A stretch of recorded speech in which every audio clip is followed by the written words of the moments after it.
cari amici e benvenuti nel canale del Marietto Veneziano.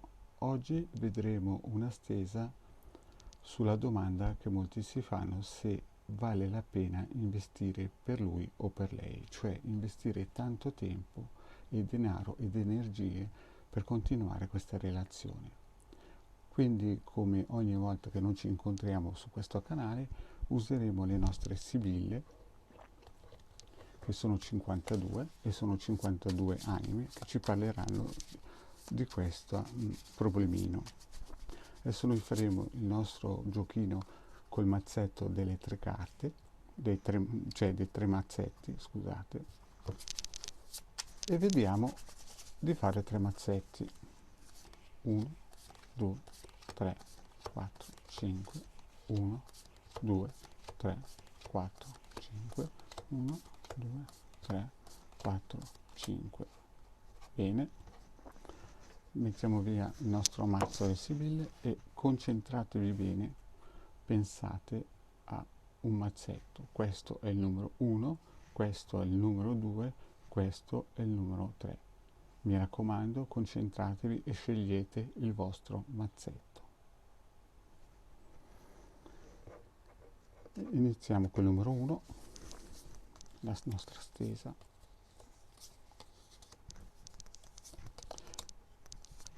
Mettiamole bene e vediamo un po' cosa ci dicono le sibille questa mattina. Allora, vale la pena investire per questo signore o per questa signora? Allora, vediamo il dottore, il mercante, la stanza, sospiri e consolate sorpresa. Beh, vedendo queste carte vediamo che è un tipo che vuole migliorare le cose, che è un tipo che pensa anche molto al lato venale e a intelligenza, vuole curare la famiglia, voi sospirate, ma alla fine avrete una bella sorpresa da questo signore. Quindi è nettamente favorevole la prima stesa, il primo mazzetto. Non vedo grandi problemi. Ora passiamo al mazzetto numero 2. Nel mazzetto numero 2 abbiamo la sorpresa, la giovane fanciulla, la lettera, l'ammalato e il viaggio. Nel mazzetto numero 2, cari amici, abbiamo la fortuna, la giovane fanciulla, la lettera. Parte subito bene, avete scelto un bel personaggio, una bella persona, è anche fortunato.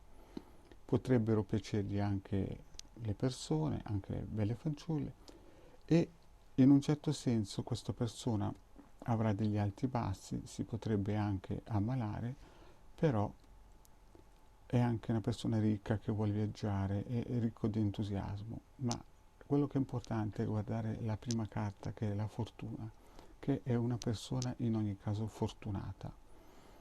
Voi comunque avrete sempre in un certo senso dei benefici standogli vicino, anche perché aprendo con la fortuna e chiudendo con il viaggio è un tipo anche che vuole cambiare, migliorarsi, anche perché nel suo cammino vediamo l'ammalato che sta a indicare che è anche una persona che anche se cade poi guarisce, perché dietro subito abbiamo il viaggio e quindi sta a indicare un tipo che vuole sempre migliorarsi anche nei momenti di problemi, anche perché abbiamo visto che è un tipo fortunato, o lui o lei.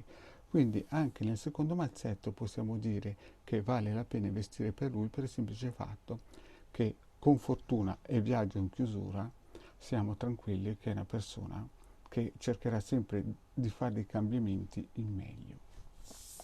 Bene, e adesso, cari amici del canale Marietto Veneziano, vediamo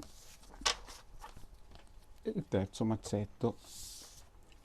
Il terzo mazzetto, fedeltà, la matrice, la superbia, la prigione e l'allegria.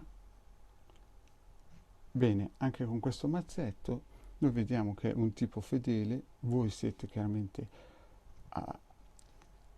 ammagliati, siete in un certo senso affascinati da questa persona, potrebbero esserci dei cambiamenti e potreste anche sentirvi in prigione con questo soggetto. Però tutto sommato questo soggetto porterà anche dell'allegria e della baldoria nella vostra unione. Quindi ricordatevi che è un personaggio molto fedele, no? Voi ne resterete sempre emaliata e potrebbero esserci dei cambiamenti che potrebbero portarvi alcune volte a pensare di essere in prigione. Però nello stesso tempo lui cercherà sempre di portarvi allegria nella vostra vita. Quindi anche in questo caso qui nel terzo mazzetto vediamo che le cose sono propositivi. Quindi anche in questo caso vale la pena resistere e investire per lui. Cari amici del canale del Marietto Veneziano, come al solito abbiamo finito questa piccola stesa veloce se vale la pena investire con lui. Io vi chiedo gentilmente di iscrivervi al canale del Marietto Veneziano e anche al canale di Hildegarda, e voi ci trovate anche su Facebook. Grazie e vi saluto, alla prossima.